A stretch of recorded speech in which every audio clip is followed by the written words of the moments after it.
जैसे ही शीश धड़ से अलग हुआ,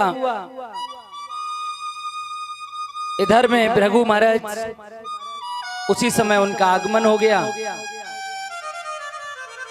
विष्णु भगवान के इस प्रकार के कृत्य को देख करके कहने लगे कि हे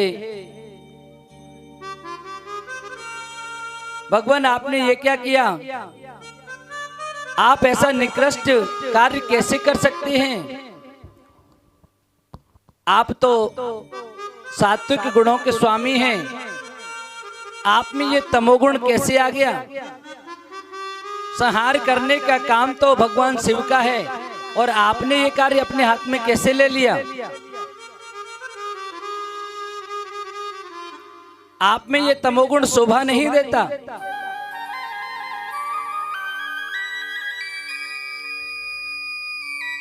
जब भृगु महाराज अधिक कुपित हुए,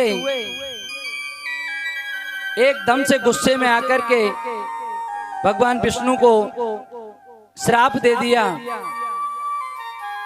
कि आपने मुझको मेरी भार्या से अलग किया है।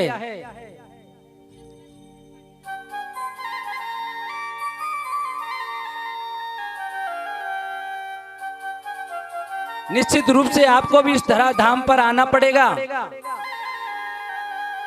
और वहां आपको भी प्रिया का वियोग सहना पड़ेगा।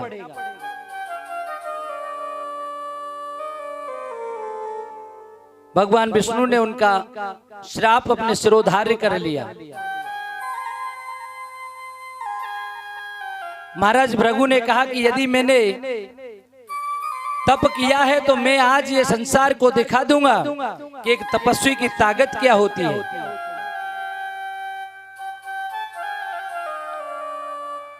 मैं अपनी भार्या को निश्चित रूप से जीवित कर लूंगा। तीनों लोग, चारों भवन हाहाकार मचने लगा कि ये तो प्रकृति का नियम ही चेंज हो जाएगा। जो सबको जीवन देने वाले ब्रह्मा जी हैं, एक बार किसी की मृत्यु हो जाए तो उसको बार पुनः जीवित करने की शक्ति किसी में नहीं है।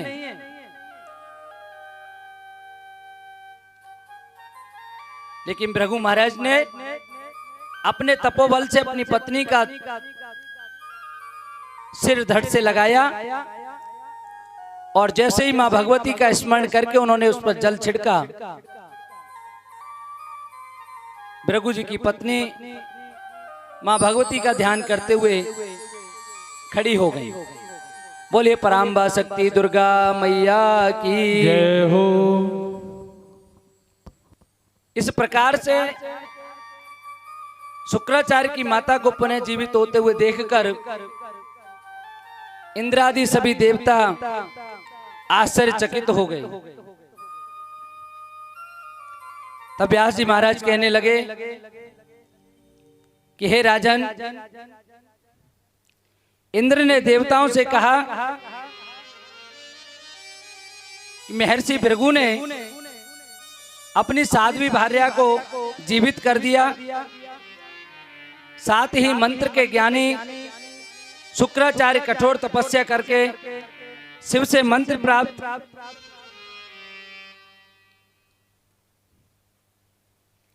करने के लिए जब उन्होंने यदि ये मंत्र प्राप्त कर लिया तो पता नहीं क्या कुछ कर डालेंगे। क्योंकि जब पिता मरे हुओं को जीवित करने लग रहा है और पुत्र वही संजीवनी मंत्र भगवान शंकर से प्राप्त करना चाह रहा है, तो उसके पास यदि ये मंत्र आ गया तो वो तो पता नहीं क्या क्या कर देगा। उसके कठोर तप से केवल उसका स्मरण भी हो जाता कि शुक्राचार्य इतना कठोर तप कर रहे हैं, उसके स्मरण मात्र से इंद्र की नींद तक हराम हो गई, नींद भाग गई।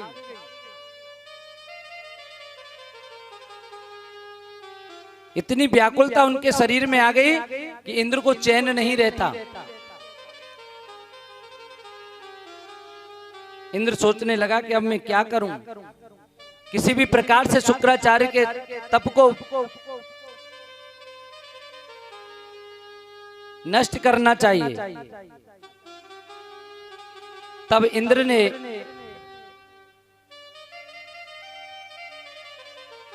अपनी पुत्री को बुलाया, जयंती को, और उससे कहने लगे कि हे पुत्री, आप मेरा कार्य कीजिए। जयंती कहने लगी कि पिताश्री आपकी जैसी आज्ञा हो।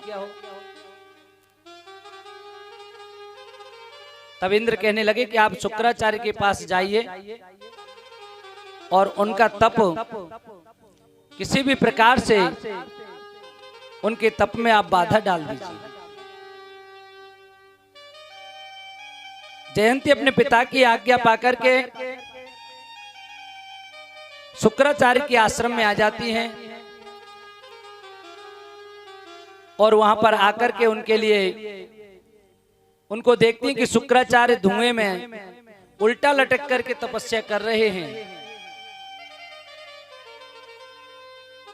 जैसे ही शुक्राचार्य पर सूर्य की किरणें पड़ती, जयंती अपने वस्त्र को कर लेती और धूप में खड़ी होकर के उनको छाया देती। उनके लिए शुद्ध और सुवासित जल भर करके रख देती। उनके स्नान ध्यान पूजा पाठ के लिए जो पूजा के लिए सुगंधित पुष्प चाहिए होते वो सारे ला करके रखती। सुंदर सुंदर फूल पत्तियां जो पूजा के लिए आवश्यक थी सारी वस्तुएं ला करके प्रदान कर देती। इस प्रकार से उनके साथ आश्रम में रहने लगी। हरि कुशाएं अनेक प्रकार से उनको मोहित करने के लिए कार्य करने लगी और उनको इस बात का पता भी नहीं चलने दिया। बड़े ही मनोयोग से जिस प्रकार से एक पत्नी अपने पति की सेवा करती है, जयंती भी शुक्राचार्य की सेवाएं करने पिता की आज्ञा के अनुरूप कार्य कर रही।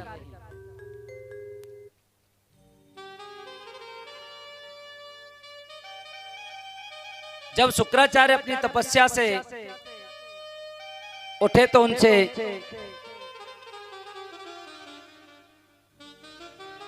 जयंती को देख करके कहने लगे कि आप कौन हो?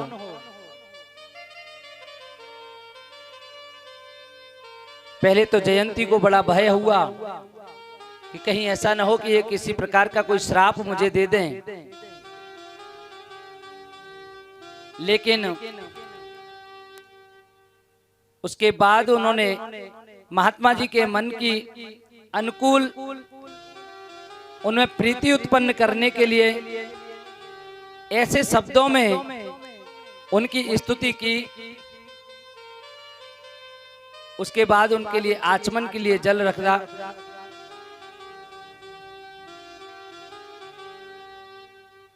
इधर इंद्र उनके आश्रम में अपने सेवक भेजते रहते थे, क्योंकि उनको पता था कि शुक्राचार्य जितेंद्रिय हैं, अपनी इंद्रियों को उन्होंने अपने बस में कर लिया है। मेरी पुत्री मैंने जिस कार्य के लिए भेजी है, क्या वो उस कार्य में सफल हो रही है? इस बात को जानने के लिए इंद्र अपने दूत भेजते रहते थे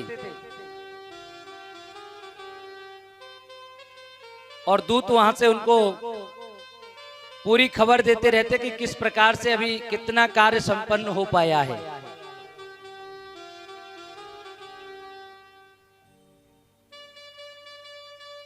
शुक्राचार्य की तपस्या से एक दिन भगवान शंकर प्रसन्न हो गए और प्रसन्न होकर के कहने लगे कि हे शुक्राचार्य, हे भृगुनंदन, हे ब्राह्मण, आपके मन में जो भी विद्यमान है, आप जो भी चाहते हैं वो सब आप इच्छित भर मांग सकते हैं। इस संसार में जो भी आप देख सकते हैं, जो किसी की वाणी का विषय नहीं है, उस सब के स्वामित्व से आप युक्त हो जाएंगे। अर्थात जिसको वाणी से कहा भी नहीं जा सकता है, उसे भी आप प्राप्त कर लेंगे। आप सभी प्रकार से अवध्य होंगे, अर्थात आपका कोई वध नहीं कर सकेगा। और इस प्रकार का वरदान देकर के भगवान शंकर वहां से अंतर्ध्यान हो जाते हैं। इसके बाद में इंद्र की पुत्री जयंती को देख करके शुक्राचार्य कहने लगे कि हे सुश्रोणी, आप कौन हैं? आप किसकी पुत्री हैं? आप मुझे अपनी अभिलाषा तो बताइए कि आप क्या चाहती हैं।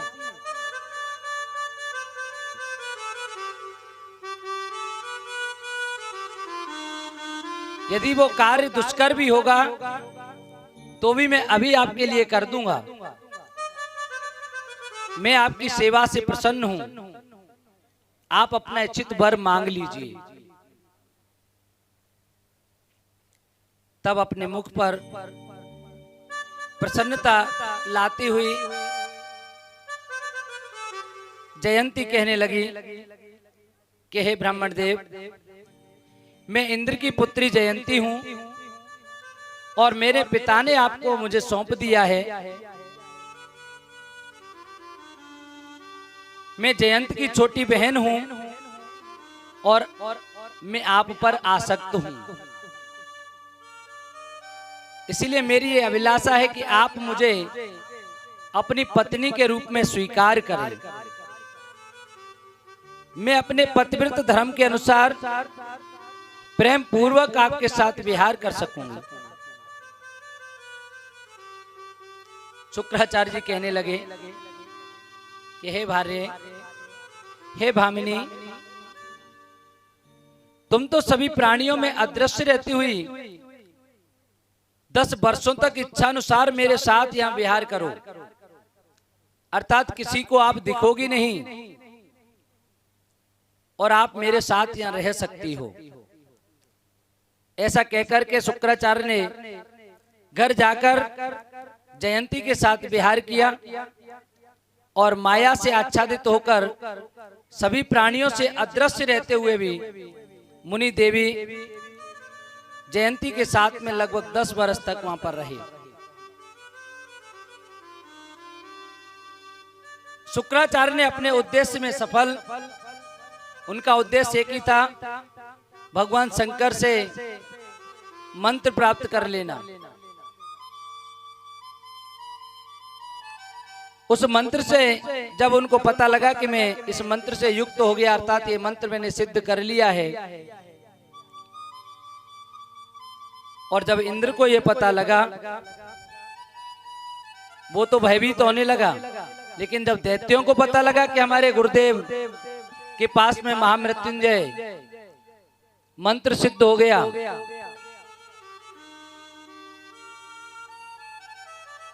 तो उनके दर्शनों की अभिलाषा लेकर के उनके पास आने लगे। लेकिन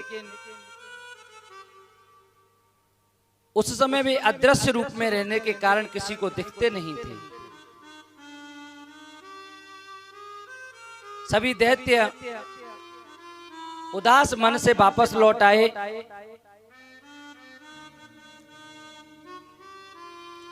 इसी समय इंद्र ने अपने गुरु बृहस्पति से कहा कि आप माया के द्वारा दानवों को जाकर मोह में डाल दीजिए तो हमारा कार्य सिद्ध हो सकता है।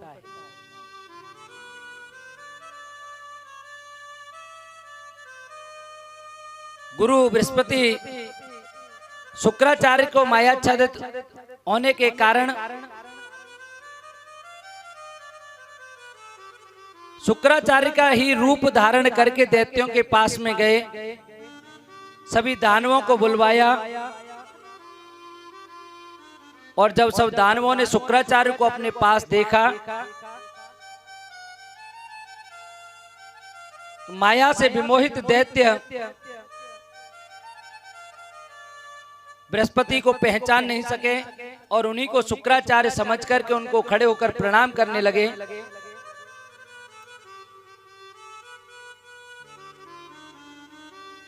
तब बृहस्पति ने उनसे कहा कि मैं आप लोगों के हित के लिए अब आ गया हूं, आप भय से मुक्त हो जाइए, संताप से रहित होकर के आराम से आप रहिए। राजा जन्मेजय पूछने लगे कि हे व्यास जी महाराज, शुक्राचार्य का रूप धारण करने वाले बुद्धिमान गुरु बृहस्पति दैत्यों के साथ में छल पूर्वक उनके पुरोहित बन गए, तब उन्होंने क्या किया? वे देव गुरु सभी विद्याओं में जो विधान थे, अंगिरा के पुत्र ऐसे मुनि ने किसी के साथ में छल क्यों किया? छल करने का क्या कारण था? तब व्यास जी महाराज कहने लगे कि हे जन्मेजय, यदि स्वयं गुरुदेव बृहस्पति साक्षात मिथ्याभाषण अर्थात झूठ बोलने लग जाएं, रजोगुण और तमोगुण से युक्त हो जाएं, तो इस संसार में सत्यवादी कौन हो सकता है?